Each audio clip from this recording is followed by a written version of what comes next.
해풍객주 제1화 밤에 피는 정의를 시작하겠습니다. 시청하시고 재미있으시면 구독과 좋아요 부탁드립니다. 때는 선조 23년 서기 1590년 임진왜란이 일어나기 불과 2년 전 조선 팔도는 겉으로는 평화로웠으나 그 안은 썩어 문드러지고 있었습니다. 함경도 경성 조선의 최북단 여진족과 왜구가 호시탐탐 노리는 변방의 땅. 하지만 이곳에는 낮과 밤 두 개의 얼굴을 가진 자들이 있었습니다. 오늘은 그들의 이야기를 들려드리겠습니다. 이 이야기는 지우야담의 관점과 상상을 바탕으로 AI의 조언을 참고해 구성한 창작 야담 시리즈입니다. 선조 23년 3월 보름달이 뜬 밤이었습니다. 함경도 가명에서 20리 떨어진 산길에서 10대의 수레가 밤길을 서두르고 있었습니다. 수레를 호위하는 것은 포교 대장과 병졸 20. 모두 칼을 차고 긴장한 얼굴이었습니다. 수레마다 가득 실린 것은 곡식 자루였습니다. 하지만 그 안에는 은자 3,000냥이 숨겨져 있었습니다. 함경도 관찰사 이원경이 3년간 백성들에게서 착복한 세금, 그리고 뇌물로 받은 돈을 몰래 한양으로 빼돌리려는 것이었습니다.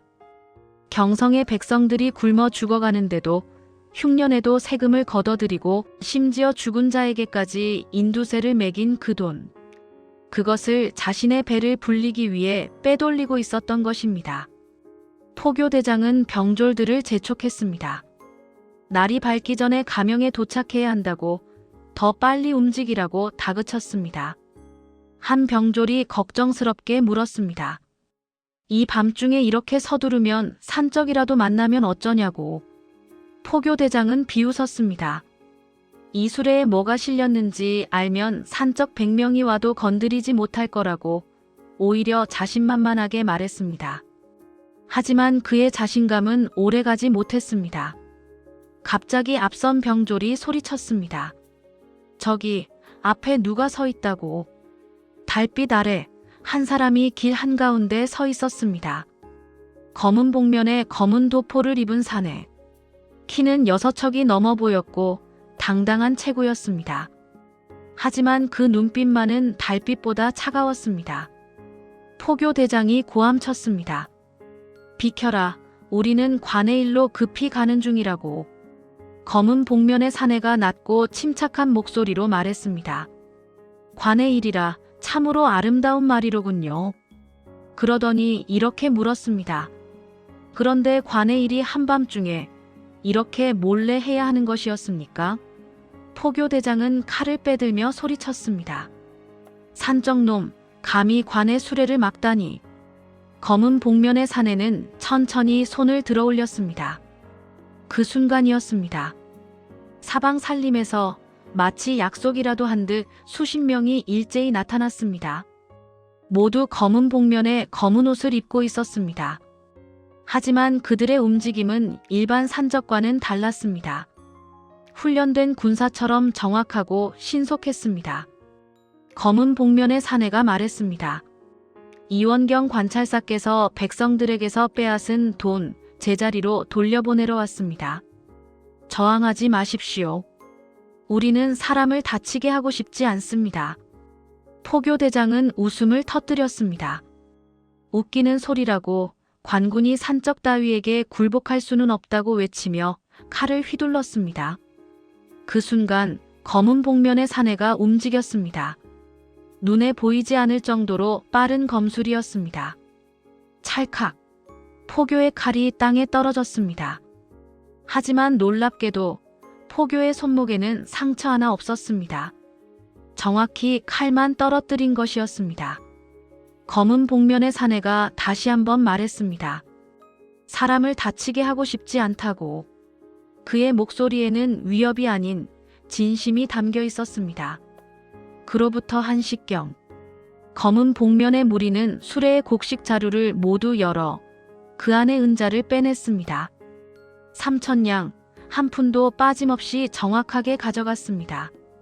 그리고는 연기처럼 사라졌습니다. 포교들을 해치지 않고 심지어 그들을 나무에 묶을 때도 다치지 않도록 조심하면서 말입니다. 한 병졸이 떨리는 목소리로 물었습니다. 저놈들은 도대체 누구냐고.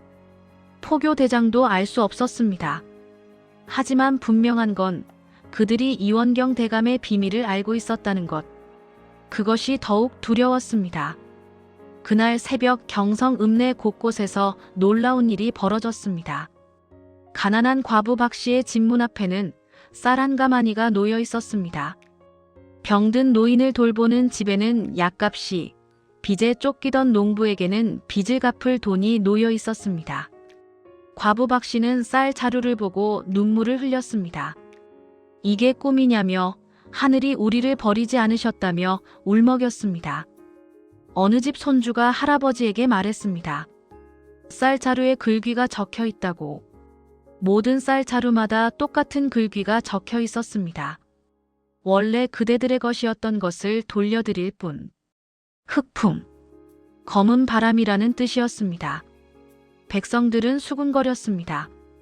어떤 이는 하늘이 보낸 천사라 했고, 어떤 이는 신비로운 의적이라 했습니다. 어떤 노인은 전설 속 홍길동이 다시 나타난 것이 아니냐고 했습니다. 하지만 아무도 몰랐습니다. 그 흑풍이 누구인지, 어디에 있는지, 어떤 사람인지 아무도 알 수 없었습니다. 같은 날 아침 경성포구에는 사람들로 붐볐습니다. 이곳에는 함경도에서 가장 크고 번성하는 객주가 있었으니 바로 해풍객주였습니다. 객주란 전국에서 몰려드는 상인들의 물건을 보관하고 거래를 중개하며 때로는 금융업까지 하는 상단을 말합니다. 해풍객주는 그 중에서도 가장 규모가 컸습니다. 경성포구의 가장 좋은 자리에 큰 건물과 넓은 창고를 가지고 있었고 직원만 50명이 넘었습니다. 이 객주의 주인은 김해풍이라는 사람이었습니다. 38배 나이의 함경도 최고의 상단을 일군 인물로 넓은 인품과 뛰어난 상술로 관아에서도 인정받고 백성들에게도 존경받는 상인이었습니다.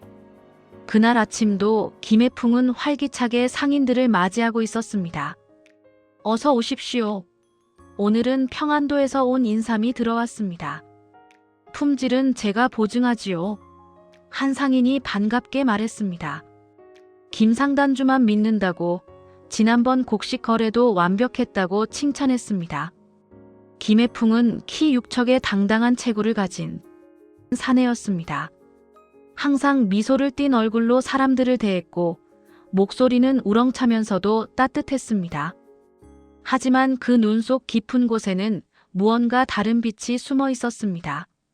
예리하면서도 차분한, 마치 모든 것을 꿰뚫어보는 듯한 눈빛이었습니다.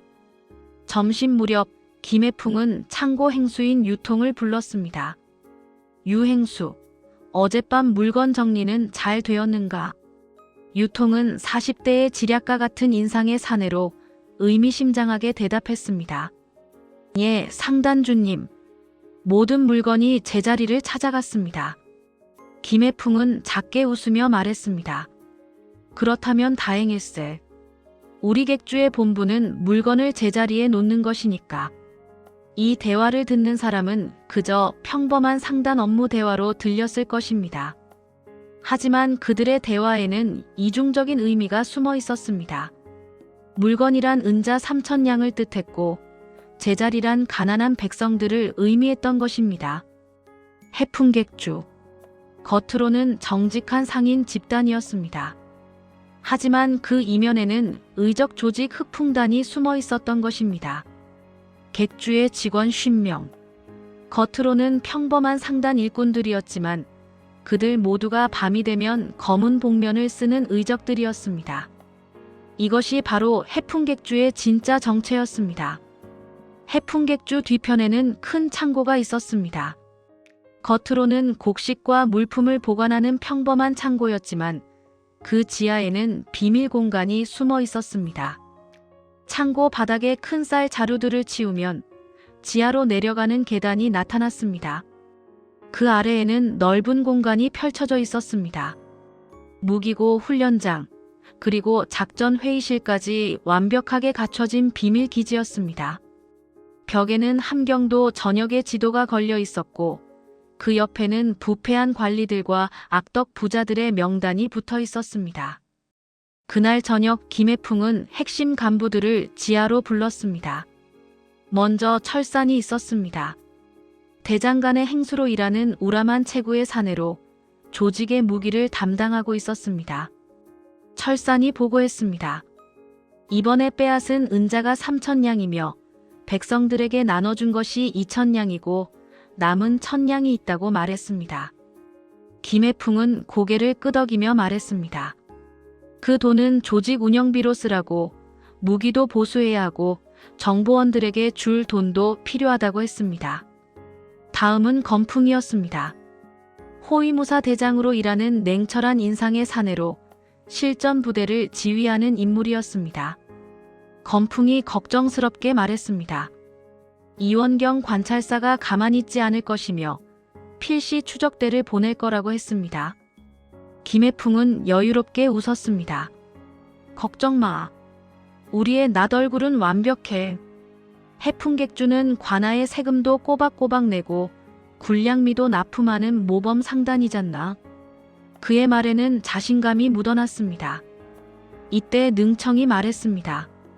능청은 해풍객주가 운영하는 주막의 주인으로 일하는 30대 여성이었습니다. 하지만 그녀의 진짜 역할은 정보 수집이었습니다. 관리들과 상인들이 술에 취해 내뱉는 말들, 그 모든 것이 그녀를 거쳐 김해풍에게 전달되었습니다. 능청이 웃으며 말했습니다. 어제도 김감사가 주막에서 술을 마시며 해풍객주는 함경도의 자랑이라고 했다고 전했습니다. 그때 유통이 중요한 정보를 꺼냈습니다. 두목, 다음 목표는 어떻게 하시겠습니까? 제 정보망에 따르면 경흥부사 박정훈이 군량미를 빼돌려 외상에게 팔아넘기고 있습니다. 김해풍의 표정이 굳어졌습니다. 군량미를, 전쟁이 일어나면 군사들이 굶어 죽을 것을 빤히 알면서 유통이 고개를 끄덕였습니다. 그것도 절반이나 빼돌리고 있다고 말했습니다. 김해풍은 주먹을 꽉 쥐었습니다. 분노가 치밀어 올랐지만 그는 이성을 잃지 않았습니다. 그자는 반드시 응징해야 한다. 하지만 지금은 아니야. 이원경 일로 관아가 발칵 뒤집혔는데 연달아 치면 의심받을 수 있어. 건풍이 고개를 숙였습니다. 현명한 판단이라고, 두목의 신중함이 조직을 지켜왔다고 말했습니다. 김해풍은 조심스러운 사람이었습니다. 아무리 정의로운 일이라도 조직원들이 위험에 처하게 할 수는 없었습니다. 그래서 항상 계획을 세우고 2번, 3번 확인했습니다. 그날 오후 경성 관아에 큰 손님이 찾아왔습니다. 함경도 북병사 강무진 장군이었습니다. 강무진은 50대의 무인으로 조선에서 손꼽히는 장수였습니다. 함경도의 군사를 총괄하는 북병사로 재직 중이었으며 청렴하고 강직한 성품으로 유명했습니다. 강무진이 화가 나서 소리쳤습니다. 어젯밤 일이 대체 무슨 일이냐? 관찰사의 수레를 산적이 털다니. 이원경 관찰사는 식은땀을 흘리며 변명했습니다. 산적들이 미리 정보를 알고 있었던 것 같다고, 내부에 첩자가 있을지도 모른다고 말했습니다. 강무진이 더욱 화를 냈습니다. 그럼 내부에 첩자가 있단 말이냐고, 이게 무슨 꼴이냐고 호통쳤습니다. 바로 그때였습니다. 문이 열리며 김해풍이 들어왔습니다. 그는 공손하게 절을 하며 말했습니다. 병사 대감께 문안 올립니다. 김해풍이 옵니다. 강무진의 얼굴이 활짝 펴졌습니다. 오, 김상단주. 자네가 납품한 군복, 질이 아주 좋던데. 역시 해풍객주는 믿을만해. 강무진은 김해풍을 매우 좋아했습니다. 해풍객주는 군에 필요한 물자를 항상 좋은 품질로 제때 납품했기 때문입니다. 게다가 가격도 합리적이어서 다른 상인들과 달리 군을 상대로 폭리를 취하지 않았습니다. 김해풍이 겸손하게 말했습니다. 과찬이십니다, 대감. 이번에 왜 오셨습니까? 강무진이 한숨을 쉬며 말했습니다. 김해풍도 들었을 거라고 어젯밤 산적 사건 말이라고 했습니다. 김해풍은 놀란 표정을 지었습니다. 예? 산적이라뇨? 그의 연기는 완벽했습니다. 마치 정말 처음 듣는 소식인 것처럼 눈을 크게 뜨고 믿을 수 없다는 표정을 지었습니다. 이원경이 비웃듯 말했습니다. 김상단주는 모르는 게 당연하다고 관의 일이니까 말입니다. 김해풍이 걱정스럽게 말했습니다. 산적이라니 큰일이로군요. 혹시 제 상단에서 도와드릴 일이 있으면 말씀하십시오. 정보망도 넓고 무역하느라 이 일대 지리도 잘 압니다. 강무진이 무릎을 쳤습니다. 오, 그거 좋은 생각일세. 김상단주, 혹시 수상한 자들 목격하면 바로 알려주게. 김해풍은 웃으며 대답했습니다. 물론입니다, 대감. 함경도의 평화는 저희 상인들에게도 중요하니까요. 이원경은 김해풍을 의심스럽게 쳐다봤습니다. 하지만 김해풍의 얼굴에서는 아무런 흔들림도 찾을 수 없었습니다. 그저 성실한 상인의 얼굴만 있을 뿐이었습니다. 하지만 완벽해 보이는 조직에도 균열은 있었습니다. 객주 직원 중 하나 최덕보라는 사람이 있었습니다.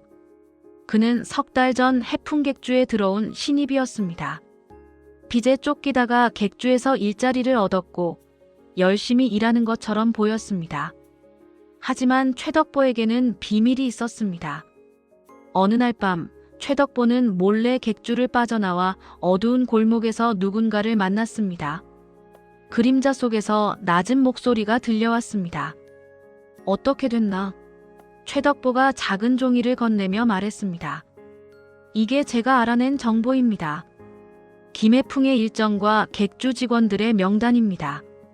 그림자가 종이를 받아들며 말했습니다. 좋아. 계속 감시하게.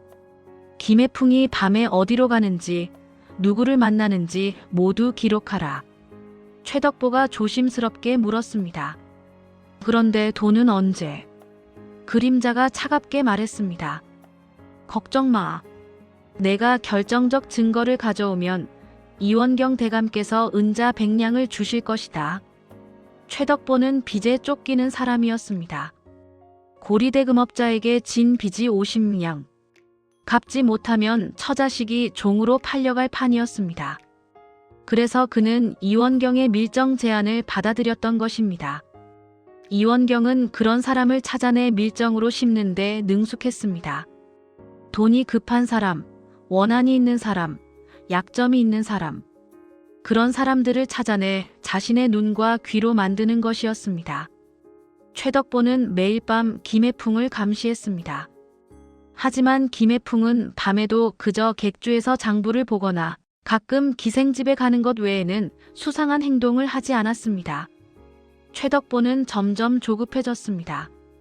이대로 가다가는 아무 정보도 얻지 못하고 빚만 늘어날 것 같았습니다.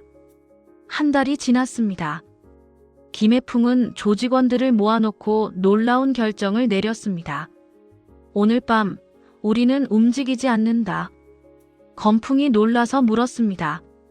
하지만 오늘이 박정훈 부사가 군량미를 빼돌리는 날이 아니냐고, 왜 움직이지 않느냐고 했습니다. 김해풍이 침착하게 말했습니다. 알아. 하지만 최근 내부에 이상한 낌새가 있어. 한 달 쉬면서 조직을 점검하겠네. 철산이 걱정스럽게 물었습니다. 정말 내부에 배신자가 있느냐고. 김해풍은 확신할 수는 없지만 느낌이 좋지 않다고 말했습니다. 그리고 조심하는 것이 후회하는 것보다 낫다고 덧붙였습니다. 조직원들은 두목의 결정에 따랐습니다. 김해풍의 신중함이 지금까지 조직을 지켜왔기 때문입니다. 그날 밤 최덕보는 골목에서 계속 기다렸지만 아무 일도 일어나지 않았습니다. 이원경의 밀정들도 마찬가지였습니다. 김해풍은 조심스러운 사람이었습니다. 의심이 가면 절대 무리하지 않았고 조직원들의 안전을 최우선으로 생각했습니다. 그 한 달 동안 능청은 비밀리에 조사를 했습니다. 주막에서 일하는 여종들을 시켜 최덕보의 행적을 추적했습니다. 그리고 마침내 최덕보가 밤마다 누군가를 만난다는 것을 알아냈습니다. 능청은 김해풍에게 보고했습니다. 김해풍은 한숨을 쉬었습니다. 역시 그랬구나. 하지만 그는 분노하지 않았습니다. 대신 최덕보를 이해하려 했습니다. 빚 때문이겠지. 어쩔 수 없었을 거야. 능청이 물었습니다. 그럼 어떻게 하겠느냐고, 제거해야 하지 않느냐고. 김해풍은 고개를 저었습니다. 아니, 다른 방법이 있어. 한 달 후 김해풍은 최덕보를 조용히 불렀습니다. 둘만 있는 방에서 김해풍이 온화하게 물었습니다. 덕보야, 요즘 무슨 고민 있느냐? 최덕보는 놀라서 부인했습니다. 아무 일도 없다고, 그저 열심히 일할 뿐이라고 말했습니다. 김해풍이 조용히 말했습니다. 거짓말 말게. 자네 얼굴에 다 써 있어. 빚 때문이지. 최덕보의 얼굴이 하얗게 질렸습니다. 그게 어떻게? 김해풍이 말했습니다. 자네가 우리 객주에 들어온 이유를 모를 것 같나? 능청이가 다 알아봤네. 최덕보는 그제야 깨달았습니다.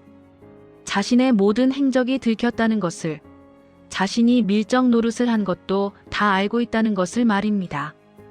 최덕보는 무릎을 꿇으려 했습니다. 하지만 김해풍이 그를 잡아 일으켰습니다. 그리고 물었습니다. 덕보야, 자네 빚이 얼마지? 최덕보는 떨리는 목소리로 대답했습니다. 50냥입니다. 김해풍은 품에서 은자 주머니를 꺼내 그에게 건넸습니다. 여기 100냥 있네. 50냥은 빚 갚고 50냥은 자네가 가지게. 최덕보는 눈물이 글썽였습니다. 상단주님, 저는 배신자인데. 김해풍이 말했습니다. 내가 뭘 바라는지 알지? 이원경에게 가서 말하게.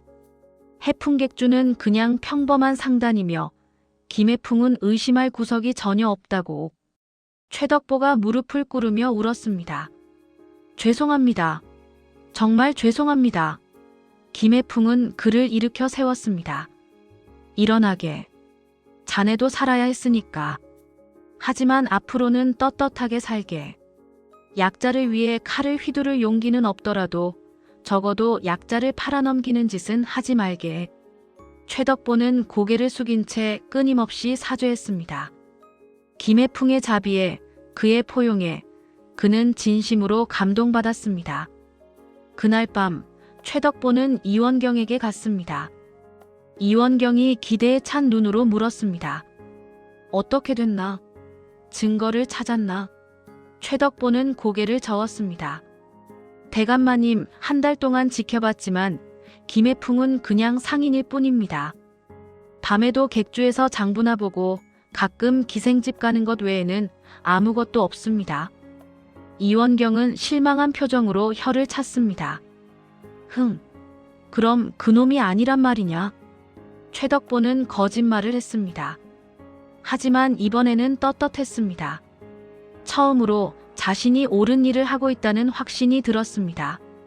객주로 돌아왔을 때 김해풍이 웃으며 맞았습니다. 덕보야, 오늘부터 자네는 정식 직원일세.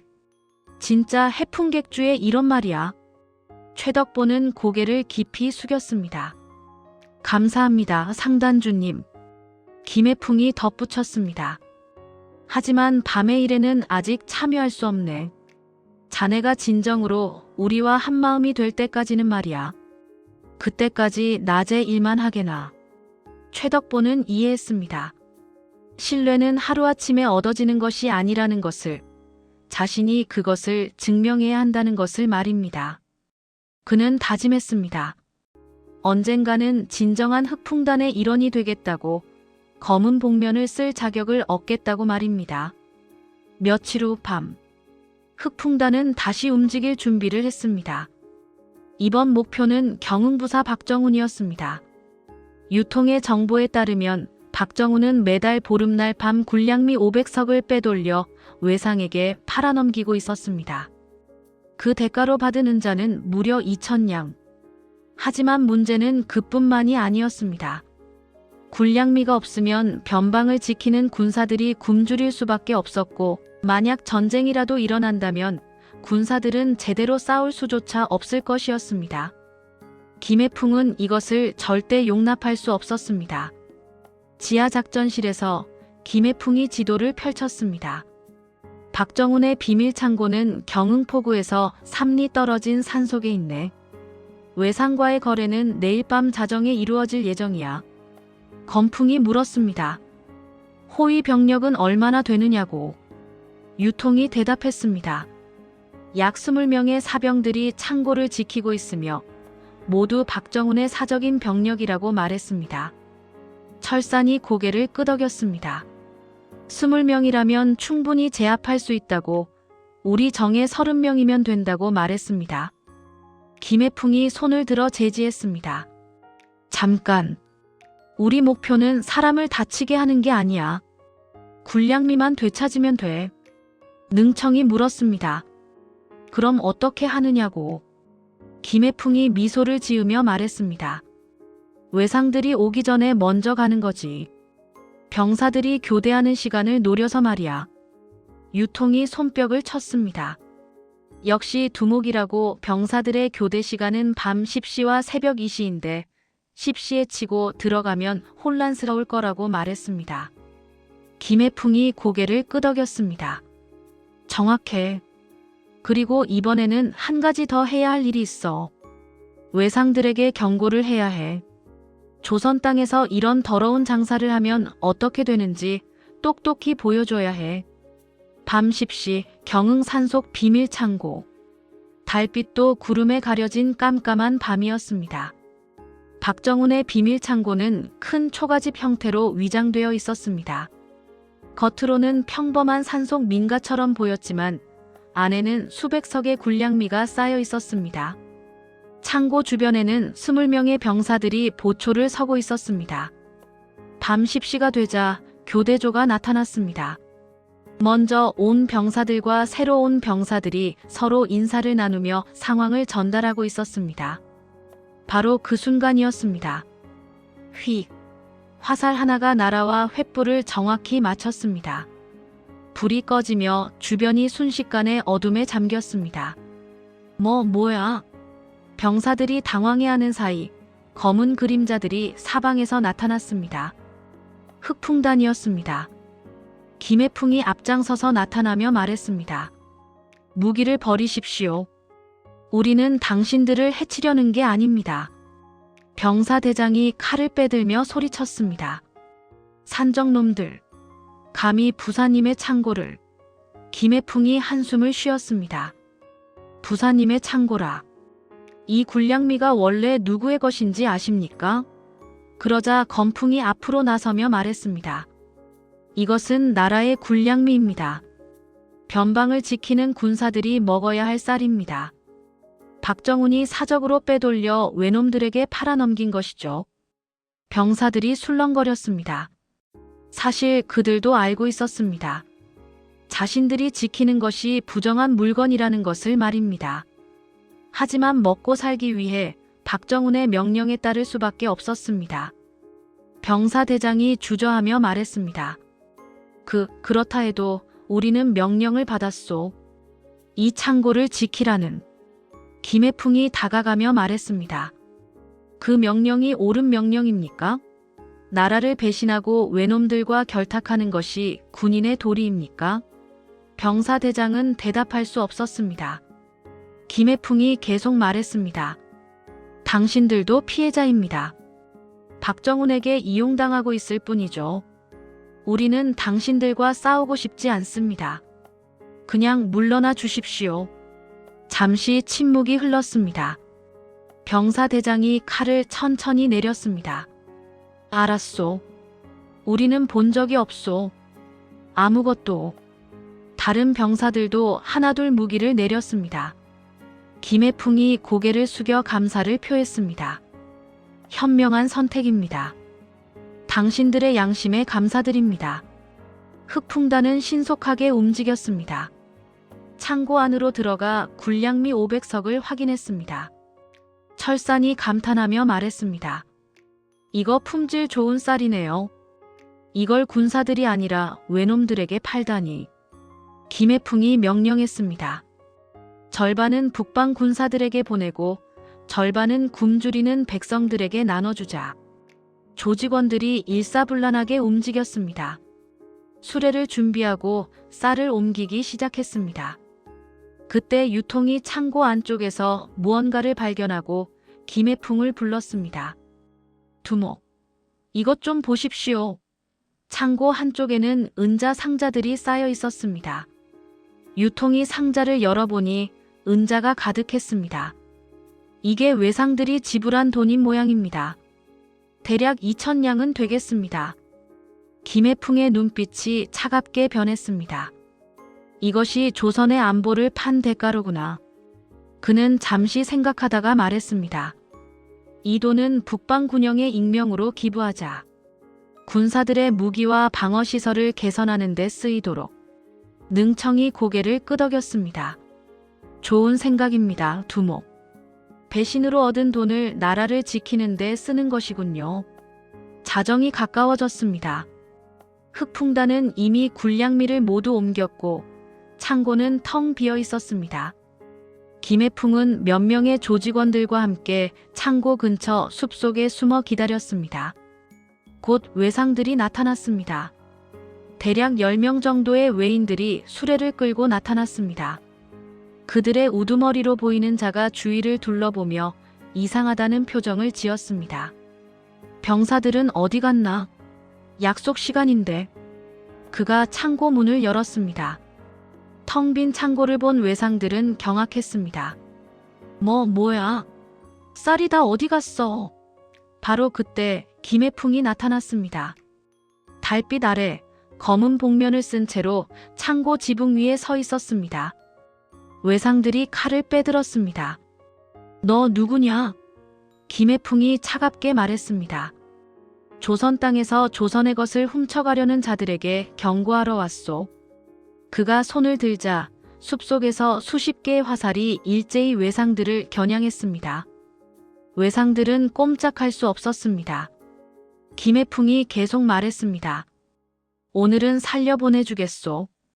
하지만 다시는 이런 거래를 하지 마시오. 다음에는 목숨을 보장할 수 없소. 외상 우두머리가 분노하며 소리쳤습니다. 감히 우리가 누군지 알아? 우리 뒤에는 대마도주가. 김해풍이 손을 내렸습니다. 휙, 화살 하나가 날아와 외상 우두머리의 발 앞에 꽂혔습니다. 정확히 그의 발가락 사이였습니다. 외상은 식은땀을 흘렸습니다. 김해풍이 말했습니다. 대마도주든 누구든 상관없소. 조선 땅에서 조선 백성을 괴롭히는 자는 용서하지 않겠소. 이것이 마지막 경고요. 외상들은 수레를 버리고 도망쳤습니다. 뒤도 돌아보지 않고 달렸습니다. 건풍이 김해풍 옆으로 다가오며 말했습니다. 두목, 저자들이 보복하러 오지 않을까요? 김해풍이 고개를 저었습니다. 오히려 좋아. 외놈들이 오면 관군과 함께 막으면 되지. 그때는 우리가 당당히 싸울 수 있어. 그의 목소리에는 결연함이 담겨 있었습니다. 다음 날 새벽, 북방 군영의 군사들은 놀라운 광경을 목격했습니다. 군영 앞에 쌀 250석과 은자 2,000냥이 놓여 있었던 것입니다. 쌀자루마다 이렇게 적혀 있었습니다. 박정훈이 훔친 군량미를 되찾았습니다. 나라를 지키는 군사들에게 드립니다. 흑풍. 군영의 장교들은 믿을 수 없다는 표정으로 서로를 쳐다봤습니다. 한 늙은 군관이 눈물을 글썽이며 말했습니다. 하늘이 우리를 버리지 않으셨구나. 흑풍이란 이가 누구이기에. 같은 시각 경성의 가난한 마을에도 똑같은 일이 벌어졌습니다. 250석의 쌀이 각 집집마다 나눠졌습니다. 백성들은 환호했습니다. 어느 노인이 하늘을 향해 절을 하며 말했습니다. 흑풍님께 감사드립니다. 의로운 분이십니다. 흑풍이라는 이름은 점점 더 많은 사람들의 입에 오르내렸습니다. 어떤 이는 영웅이라 불렀고 어떤 이는 구세주라 불렀습니다. 하지만 정작 그 흑풍은 낮에는 평범한 상인으로 장사를 하고 있었습니다. 그날 오후 경흥부사 박정우는 창고가 털렸다는 보고를 받았습니다. 그는 분노로 떨었습니다. 뭐라고? 군량미가 다 사라졌다고. 부하가 떨며 보고했습니다. 외상들도 빈손으로 돌아갔으며 병사들은 아무것도 보지 못했다고 말했습니다. 박정훈이 책상을 내리쳤습니다. 흑풍, 또 그놈이냐? 그는 이를 갈았습니다. 하지만 어쩔 수 없었습니다. 이 일을 관아에 보고할 수도 없었습니다. 자신의 비리가 드러날 테니까요. 박정훈은 조용히 이를 묻을 수밖에 없었습니다. 하지만 그의 마음속에는 흑풍에 대한 증오가 깊이 새겨졌습니다. 언젠가 반드시 복수하겠다고 그는 다짐했습니다. 그날 밤, 달이 없는 어두운 밤이었습니다. 김해풍은 검은 복면을 썼습니다. 그의 눈빛은 낮의 온화함과는 달리 날카롭고 차가웠습니다. 하지만 그 안에는 정의를 향한 뜨거운 열정이 타오르고 있었습니다. 검풍이 옆에 섰습니다. 이제 우리 이름이 함경도 전역에 퍼졌습니다. 흑풍. 김해풍이 고개를 끄덕였습니다. 좋아. 하지만 이제 시작일 뿐이야. 아직 갈 길이 멀어. 백성들이 굶주리고 관리들이 부패하고 외놈들이 우리 땅을 넘보는 한 우리의 싸움은 계속될 거야. 능청이 물었습니다. 두목, 우리가 언제까지 이렇게 살아야 할까요? 언제까지 낮에는 상인, 밤에는 의적으로. 김해풍이 먼 하늘을 바라보며 말했습니다. 세상이 바뀔 때까지. 백성들이 굶주리지 않고 부패한 관리들이 사라지고 정의가 살아있는 세상이 올 때까지. 그때까지는 우리가 필요해. 철산이 주먹을 쥐며 말했습니다. 우리는 두목을 따르겠습니다. 끝까지. 유통도 고개를 끄덕였습니다. 우리는 흑풍입니다. 검은 바람. 어둠 속에서 빛나는 정의입니다. 김해풍이 모두를 돌아보며 말했습니다. 고맙네들. 자네들이 있어서 내가 이 길을 갈 수 있어. 하지만 명심하게. 우리는 절대 사람을 해치지 않아.